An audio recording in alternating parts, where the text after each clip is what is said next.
sekalian, hidup ini hanya sekali di dunia dan sebentar dan belum tentu panjang umur. Setiap waktu kita sedang antri menuju saat kepulangan kita. Kita setiap waktu antri nih sedang mau pulang. Makanya harus jelas dulu hidup ini mau apa. Mau bahagia atau mau sengsara? Coba mau kaya atau mau bahagia? Mau dua-duanya lah. Kalau milih salah satu mau yang mana? Bahagia. Kali ini kita bahas salah satu yang membuat hidup ini kurang bahagia ya. Sebetulnya banyak yang membuat kita kurang bahagia. Yaitu tentang keinginan. Orang sekarang banyak diperbudak keinginan. Bukan tidak boleh punya keinginan, tapi jangan menjadi sengsara karena keinginan. Sebetulnya yang aslinya nih ya, yang kita perlukan itu bukan keinginan tapi keperluan. Ada perbedaan antara keinginan dengan kebutuhan. Coba jam yang membuat orang membeli jam mahal, keinginan atau keperluan? Kan? Kalau keperluan kita apa dari jam ini? Waktu. Jam murah dengan jam mahal sebetulnya sama, ya kan? Nah, yang membuat kita tergerak suka jadi capek itu sebetulnya bukan memerlukan waktu yang tepat, tapi biasanya keinginan barang yang bagus, mahal, bermerek. Bukan tidak boleh, tetapi ada konsekuensinya. Contoh lainnya, sepatu. Kepentingan sepatu itu kan hanya menutup kaki saja, supaya bisa sesuai dengan fungsinya, kaki aman, nyaman. Tetapi kenapa ada yang mahal sekali sepatu? Nah, keinginan. Contoh lain makan. Keperluan makanan kita tidak banyak. Kalau makanan itu enak, hanya segini saja. Lidah kita tidak panjang. Selesai dari lidah itu sudah kurang jelas bentuknya, ya kan? Saya tidak menganjurkan dikeluarkan lagi ya. Makanan yang sangat mahal itu dikunyah sebentar udah beda bentuk. Dan udah ketelan ke sini sudah beda lagi. Tidak ada rasanya. Jadi banyak orang yang menderita karena keinginan. Makanan kita sebetulnya tidak perlu banyak. Tapi yang membuat kita susah itu ingin makan ini, makan itu, rasa ini, rasa itu. Bahkan ada yang tertarik makanan karena warna. Padahal warna itu mata yang lihat. Duh, makanan ini enak. Ada yang tertarik karena hidung. Lezat. Coba dicocolkan ke sini. Ini sesudah dikumpulkan ini nih ya. Bagi yang sangat diperbudak keinginan duniawi, satu ya, dia akan banyak mengalami stres, kecemasan. Karena jika keinginan tersebut susah dan sulit dicapai, terkuras pikirannya, waktunya, sangat khawatir keinginannya itu tidak terpenuhi. Makin banyak keinginan, makin banyak kecemasan. Makanya orang-orang yang banyak keinginan tuh sering galau dalam hidupnya. Takut tidak kebagian, takut rusak, takut datangnya jelek. Begitulah, apalagi sekarang lagi musim diskon katanya di yang bebas ongkir, diskon itu banyak yang tidak diperlukan jadi pengen. Jadi silakan diperiksa karena orang-orang yang banyak keinginan itu akan banyak ketegangannya, kecemasannya. Takut yang diinginkannya tidak dapat, tidak sesuai. Dua, orang yang terus-menerus banyak keinginan akan banyak ketidakpuasan, jadi jarang bersyukur. Jadi ini cuman segini, kurang ini, ada yang lebih baru nih. Sebentar lagi terus saja. Tidak puas, kecewa, dan ini meletihkan. Jadi tidak tahu syukur. Terus saja ini ada model baru lagi, dan terus saja diperbudak. Makanya orang-orang yang banyak keinginan tuh susah bahagia. Karena dia akan terus-menerus merasa kecewa, tidak puas, tidak bersyukur. Yang ketiga akan kehilangan fokus pada hal-hal yang penting. Karena sangat ingin sesuatu terhadap duniawi, ya dia akan kehilangan fokus untuk ibadah, belajar agama, kurang. Alhamdulillah. Yahdikumullah. Jadi orang yang banyak keinginan duniawi, kecenderungannya ke ibadah jadi kurang bagus. Bahkan dalam ibadahnya juga yang kepikir adalah keinginan duniawinya. Bahkan ibadahnya dipercepat, sholatnya dipercepat karena takut menghabiskan waktu untuk mengejar duniawinya. Ke Allah juga menjadi sangat sedikit ingat Allahnya, karena ingat duniawi saja terus. Kalaupun mau minta, ya minta dunia ke Allahnya juga. Sholat tidak khusyuk, hal-hal yang penting terutama ya belajar agama hampir lewat. Orang-orang yang sangat mengejar cinta dunia itu ilmu agama menjadi sangat tidak penting. Dia hanya sisa-sisa waktu saja. Kalaupun belajar, main-main ala kadarnya, diseling sambil misalkan sambil lihat medsos, sambil dia lihat kerjaan juga. Terus saja dunia, ya dunia saja. Termasuk orang-orang yang pecinta dunia itu enggak peduli kepada tubuhnya, kesehatan tubuhnya. Dia sangat sibuk mengejar keinginannya, apakah duniawi, merek, makanan, sehingga dia tidak care terhadap kesehatan dirinya. Banyak yang tumbang itu. Atau juga keluarganya. Dia sangat ambisius dengan keinginan dunia sehingga istri, anak terabaikan, orang tua terabaikan. Terus saja mengejar dunia. Popularitas, kedudukan, silaturahim ke orang tua yang wajib jadi lewat.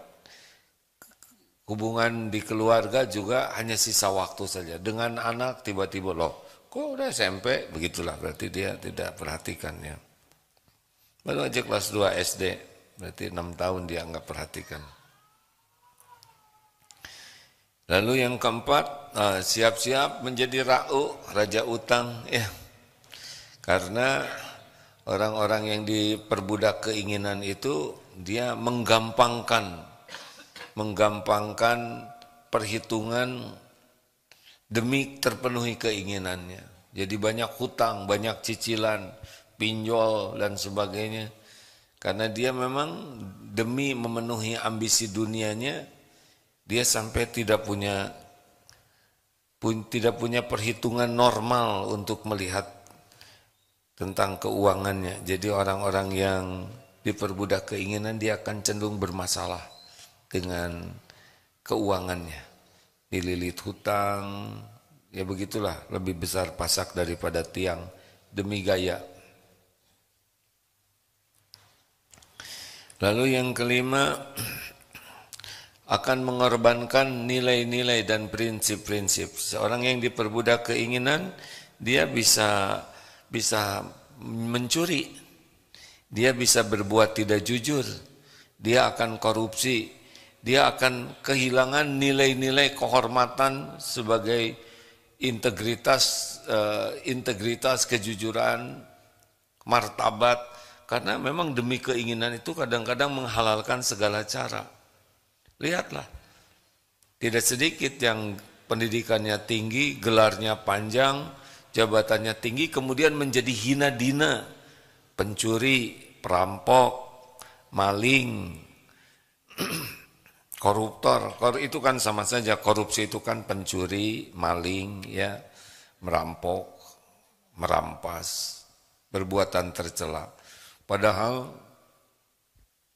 sekolahnya sangat banyak, pendidikan dalam dan luar negeri, karirnya, tapi ya ujungnya jadi pencuri. Kenapa? Banyak keinginan. Sebetulnya koruptor itu sudah sangat cukup rezekinya, sangat-sangat cukup. Tetapi karena diperbudak oleh keinginan inilah. Apa sih? Baju cuman segini-gininya, jam ya segini, sepatu kaki ya cuman sepasang, nggak bisa lebih. Sekarang punya sepatu 10 pasang, dipakai aja 2 pasang, ya kiri 2, kanan 2, dipakai selotip pasti jadi masalah. Jam sekarang pakai aja 3 jam di tangan jadi masalah, jadi 2 aja kiri kanan jadi masalah, betul?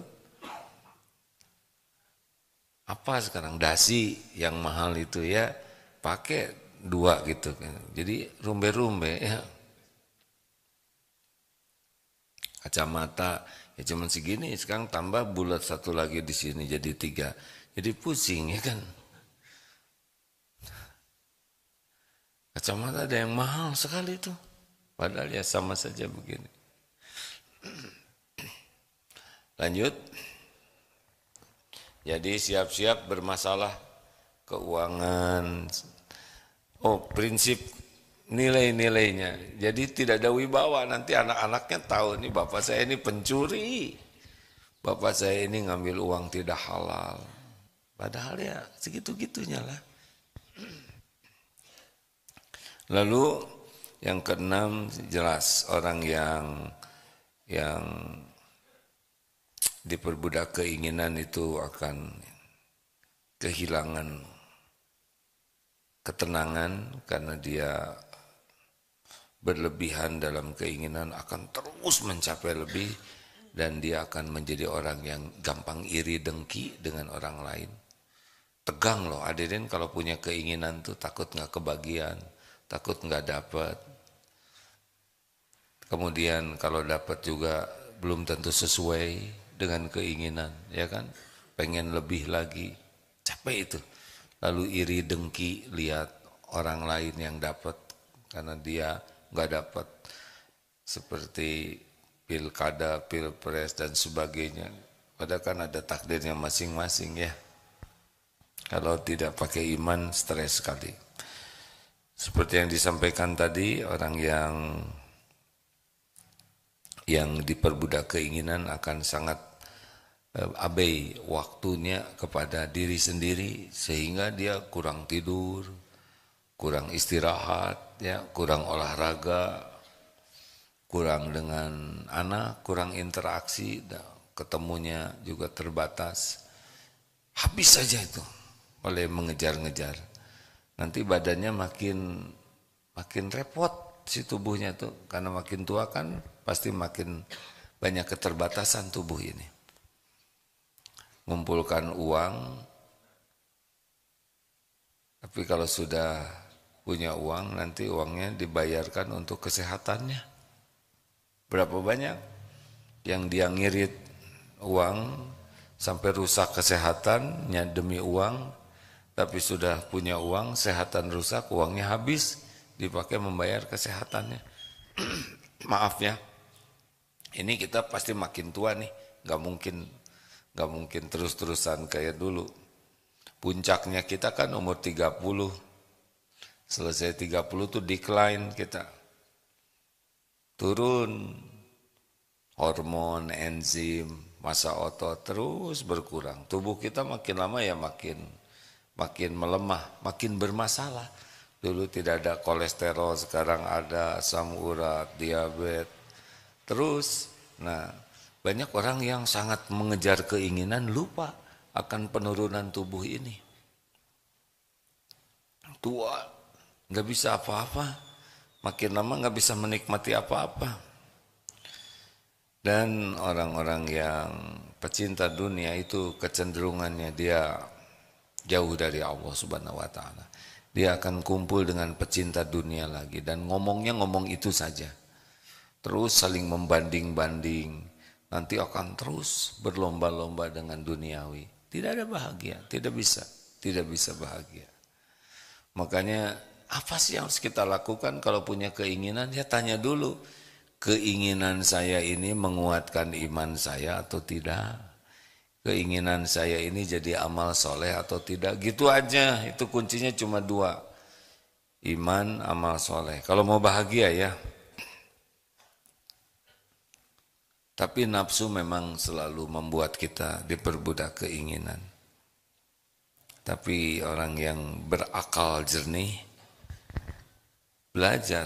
Saya dapat ini tentang orang-orang yang kaya raya, kemudian salah satu diantaranya Steve Jobs. Benar? Steve Jobs sih? Nggak ada yang tahu ya. Itu yang punya perusahaan CEO perusahaan Icong itu meninggal usia 58 tahun. Kekayaannya berapa miliar dolar gitu.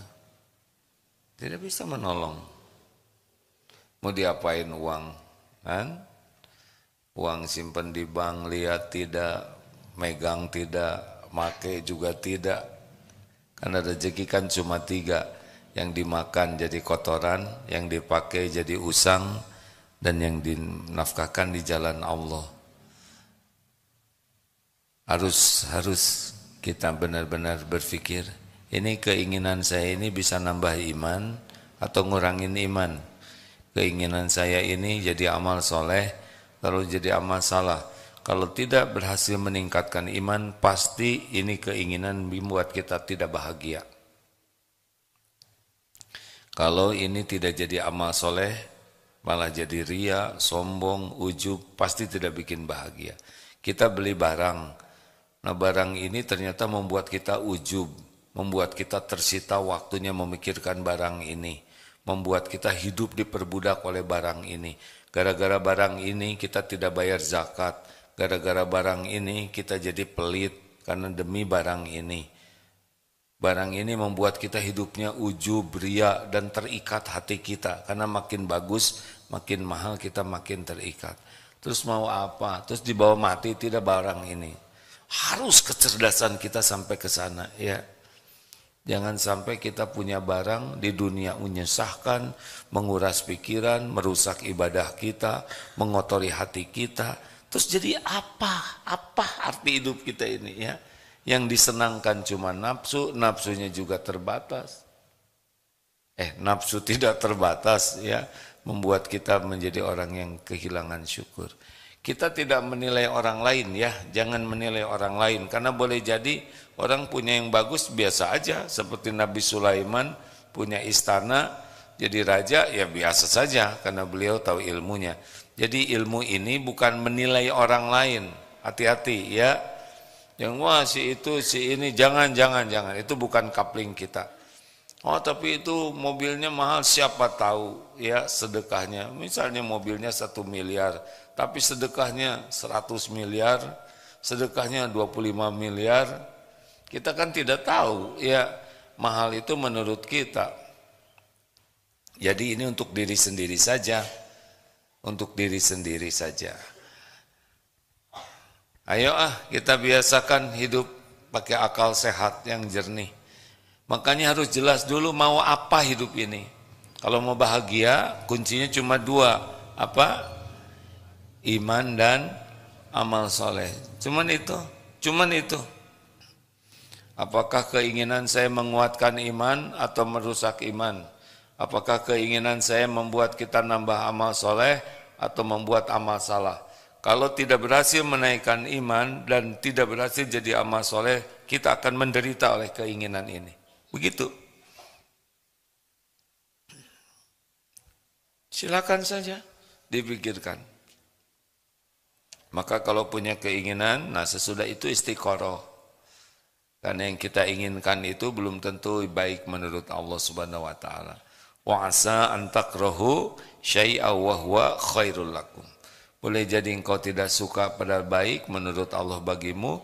Boleh jadi engkau suka pada jelek menurut Allah. Wallahu ya'lamu wa antum la ta'lamun. Walaupun kelihatannya aduh ini bekal senang nih, bekal bahagia nih.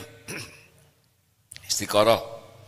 Wah saya mau pergi ke sana kelihatannya indah di sana, belum tentu.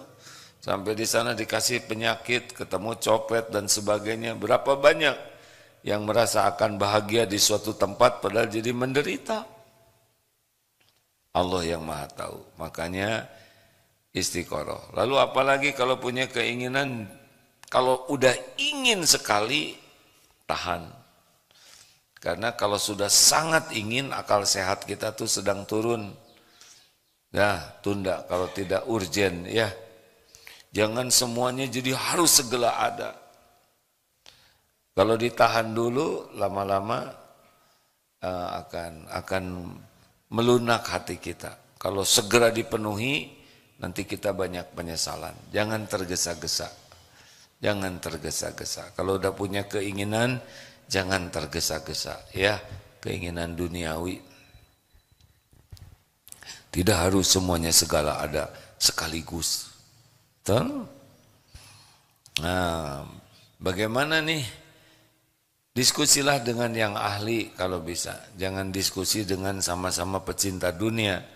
Diskusi itu kalau mau tukar pikiran dengan orang yang berpikiran lebih matang ya. Kalau kita ngobrol dengan sesama pecinta dunia, kumat itu. Ya kan? Coba cerita sepeda dengan pecinta sepeda, pasti pengen beli ya kan? Ngomongnya sepeda lagi ya. Kemarin sepeda ada yang minat dibeli, dah laku. Tenang, berkurang sepeda. Tiba-tiba ada informasi ada sepeda, mulai browsing lagi, yang mulai nanya. Padahal sepeda yang ada aja belum tentu kepake. Nafsu. Sebetulnya makin sedikit barang itu makin enak dalam hidup. Karena tiap barang itu pasti mencuri waktu untuk kepikir. Macam-macam setiap barang itu, ya kan? Oh, barang di mana nih? Habis tuh waktu. Tadi cuma ini, loh kenapa jadi begini? Siapa yang make? Mulai. Berapa menit tuh? Coba kalau barang itu nggak ada, nggak kepikiran, ya kan? Halo? Makin banyak barang, simpan di mana? Coba cari. Tadi ada di sini. Hah? Kenapa jadi kotor begini? Loh, ini jadi begini. Terus rewel ini. Padahal dipakai juga tidak. Dulu saya beli sepatu, ditaruh di mana ya? Oh, ingatnya aja udah lupa ya. Waktu inginnya luar biasa nyarinya. Coba ini, saya juga jadi ingat nih barang-barang saya nih. Astagfirullahaladzim. Mudah-mudahan habis selama ini dikuras lagi. Ya, kita tuh agak suka ngumpul-ngumpul barang. Dipakai enggak, dilihat enggak, tapi suka dikumpulin. Bahkan ada yang suka ngumpulin barang bekas. Dan yang lebih parah, ngumpulin barang orang lain, ya kan? Oh iya, ada yang pinjam buku, enggak mau dikembalikan. Dibaca juga tidak, tapi dikembalikan sayang. Dulu zaman ada VCD, DVD ya, punya teman pinjam, bahkan dari rental tuh, dia pinjam tidak dikembalikan. Padahal dia udah nonton, nggak akan dinonton lagi. Dasar jiwa ceceremet begitulah ya. Jiwa pengumpul, ya coba periksa nanti kolong tempat tidur. Berapa banyak barang-barang yang tidak diperlukan. Botol bekas, koran bekas, semua disimpan di sana. Mudah-mudahan ini kita mau berpikir lebih jernih, kalau mau bahagia udah kuranginlah barang-barang ya, sedekahkan aja lah sebagian.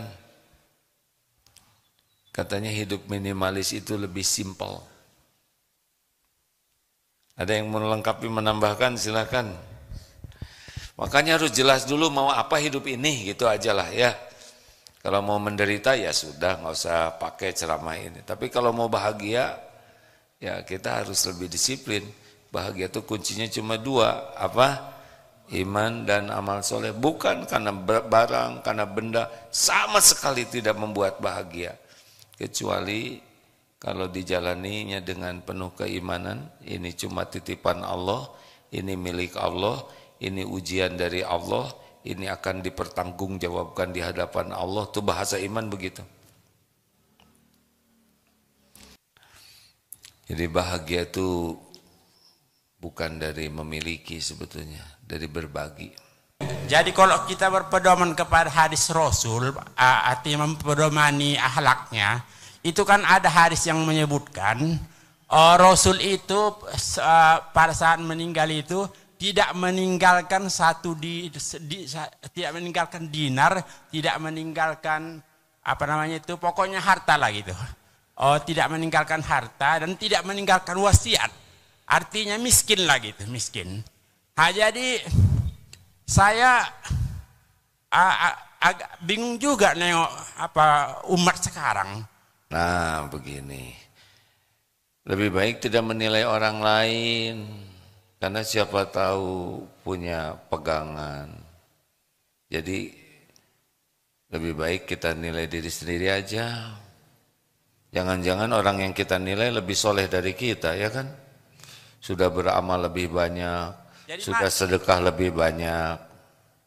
Iya betul artinya kan begitulah akhlak Rasul itu, tidak meninggalkan harta. Begini tapi Pak, orang sekarang kok apa? Pak, halo, sudah jangan menilai orang lain. Bukan menilai, bukan ya, menilai. Itu artinya ngaku-ngaku ya sudah. Mempodomani akhlaknya Rasul. Ya sudah, kita pelajari Rasul, kita tiru. Orang lain mau bagaimana, mungkin punya amal lebih bagus dari kita. Jangan menilai orang lain. Bukan menilai masalahnya. Ya sudah, kalau gitu gimana Bapak? Pak sudah cukup ya. Begini Pak, kalau Bapak mau serius bahagia, pelajari, amalkan. Kalau kita menilai orang, kita bahaya, karena siapa tahu tahajudnya lebih bagus dari kita, zikirnya lebih banyak, sedekahnya lebih banyak, toh meninggalkan warisan banyak, tetapi karena Allah menitipkan, ya sudah. Tidak harus semuanya jadi miskin, betul tidak? Kalau Allah ngasih banyak gimana?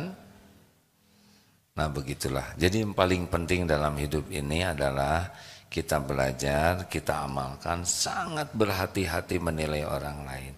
Kata Imam Hasan Al-Basri, orang yang rendah hati itu tidaklah keluar dari rumah kecuali melihat orang lain lebih mulia daripada dirinya. Jadi kalau ketemu orang kita berbaik sangka, orang ini mungkin lebih khusyuk sholatnya, ibadahnya lebih banyak, tahajudnya lebih ikhlas, mungkin lebih berbakti ke orang tuanya, mungkin ini lebih banyak sedekahnya dibanding kita. Pokoknya tiap ketemu orang, pikirkan orang Islam itu lebih baik dari kita, itu bersih hati kita. Kalau hati kita sudah berbaik sangka, hati ini nyaman.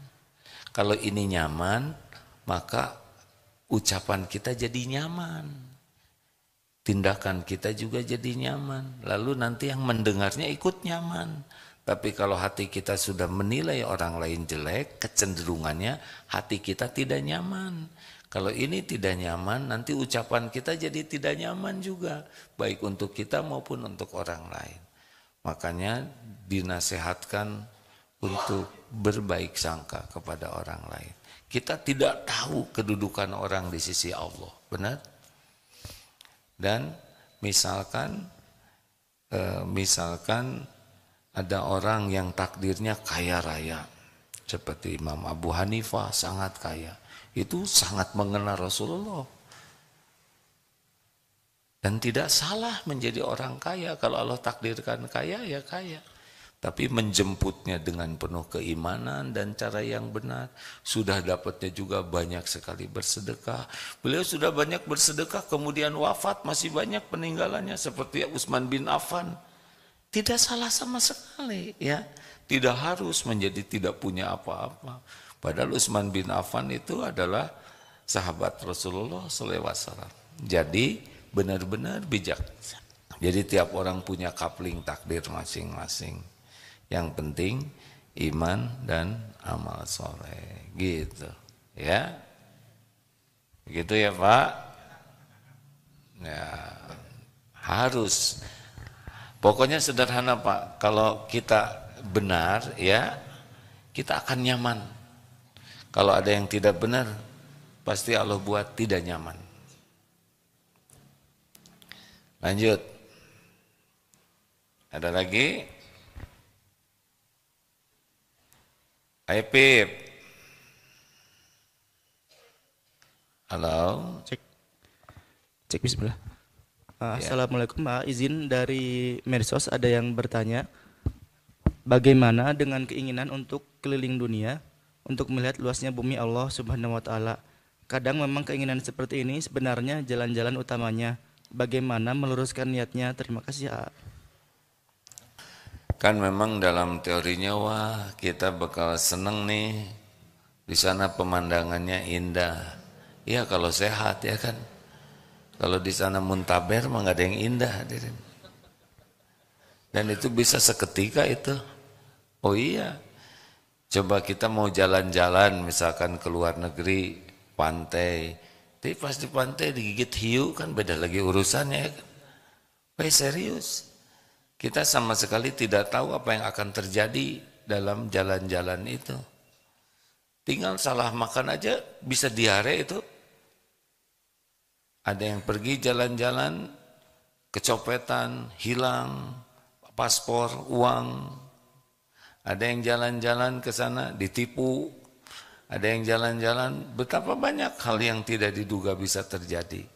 Maka kalau mau jalan kemana jangan hanya mikir indahnya saja. Tapi yang paling penting tadi pertanyaannya. Karena bahagianya jalan-jalan itu kalau jalan-jalannya menguatkan iman dan jadi amal soleh. Tidak sedikit jalan-jalan yang merusak iman dan jadi amal salah. Tidak akan bahagia. Apa saudara pikir orang yang honeymoon tuh bulan madu itu pasti bahagia? Belum tentu juga. Iklan-iklan sepertinya indah ya. Maka kalau mau keluar negeri silakan, bumi milik Allah semuanya. Tapi usahakan yang pertama jangan pernah lupa ingin ke tanah suci dulu. Jangan sampai ingin ke sana sini tapi lupa ke tanah suci yang menjadi Masjid Nabawi, Masjidil Haram, Masjid Nabawi, Masjidil Aqsa harusnya itu menjadi prioritas utama kalau mau keluar negeri.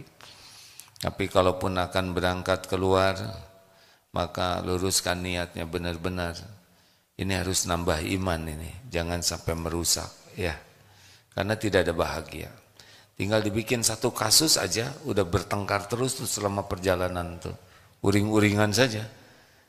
Bisa itu Pak, dari mulai pergi sampai pulang lagi itu bertengkar bisa. Kalau tidak dengan iman, ya begitulah.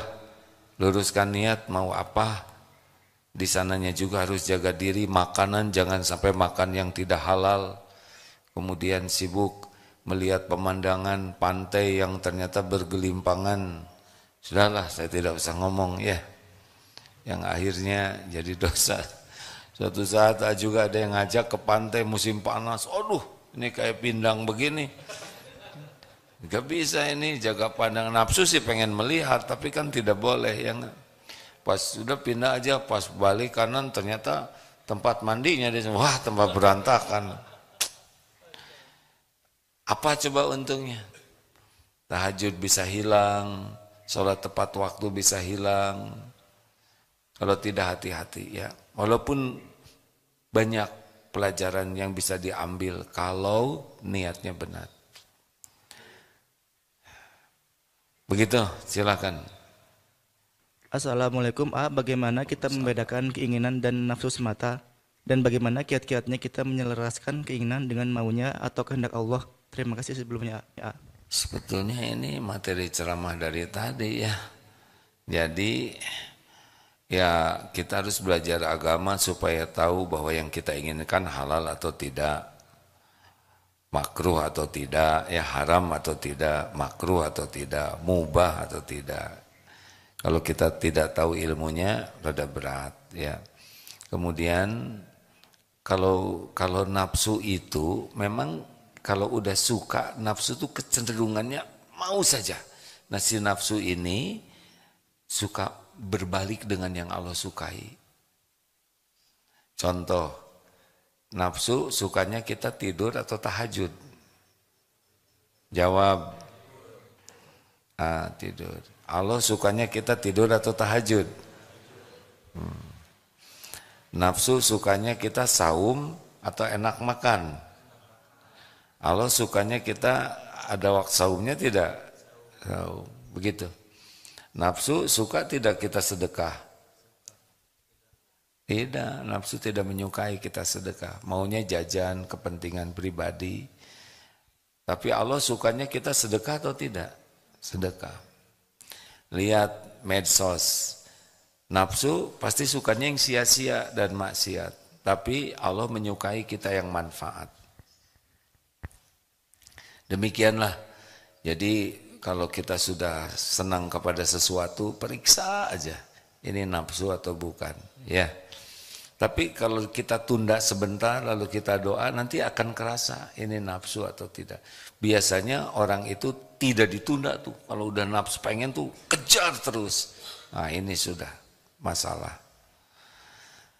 Tenang sajalah, dunia ini cuman mampir sebentar. Nggak punya juga nggak apa-apa kok. Ya, nggak harus kita punya.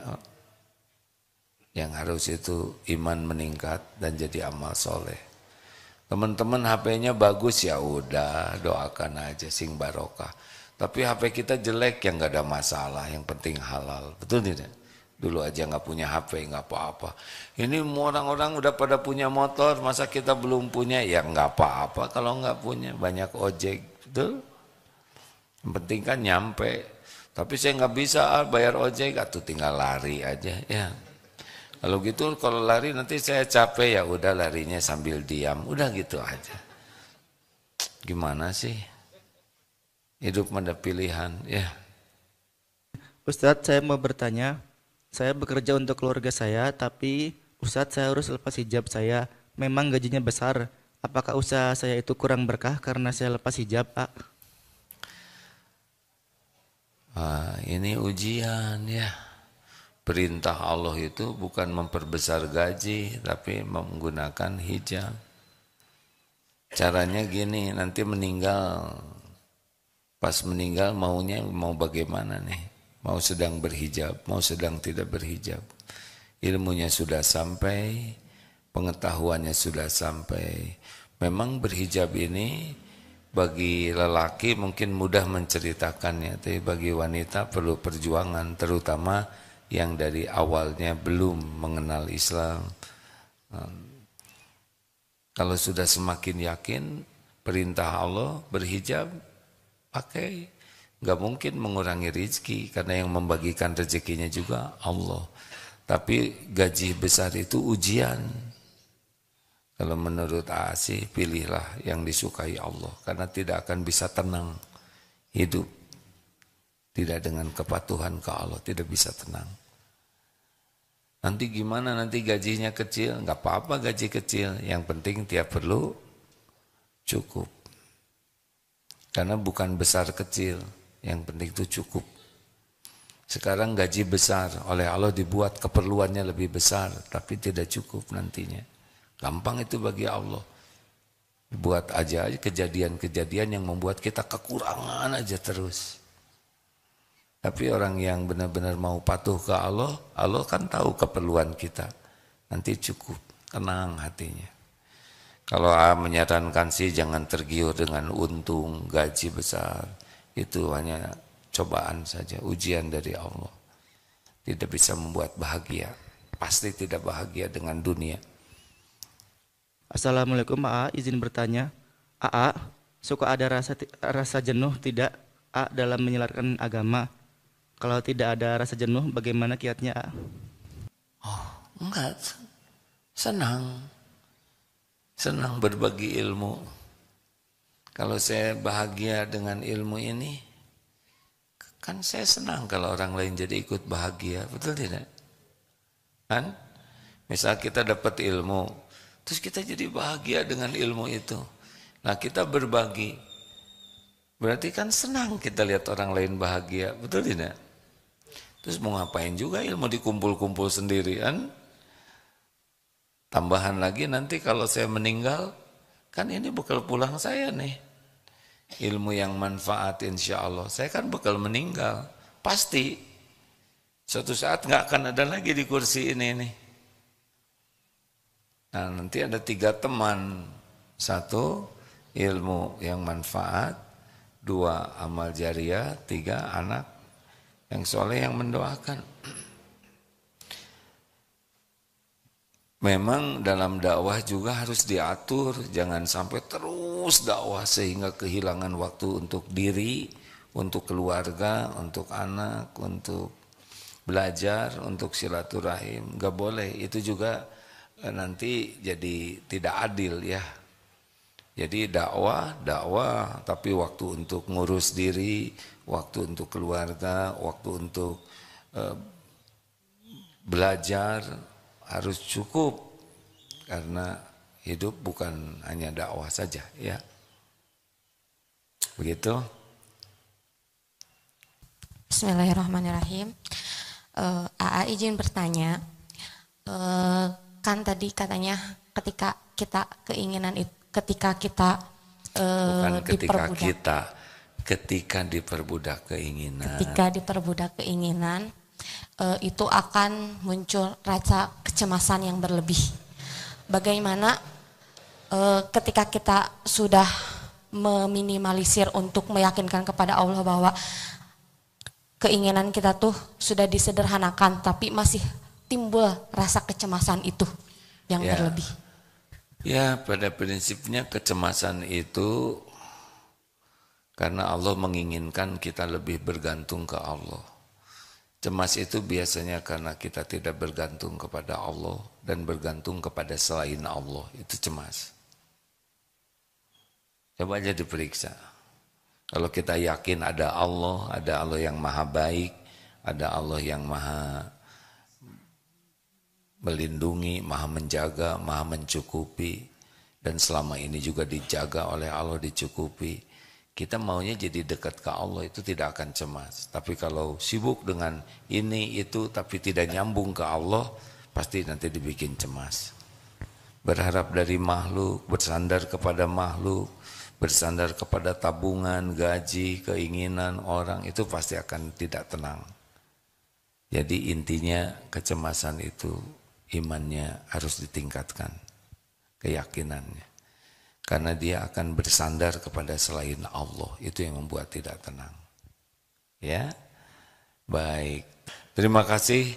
Subhanakallahumma bihamdik, asyhadu alla ilaha illa anta, astaghfiruka wa atubu ilaik. Assalamualaikum warahmatullahi wabarakatuh.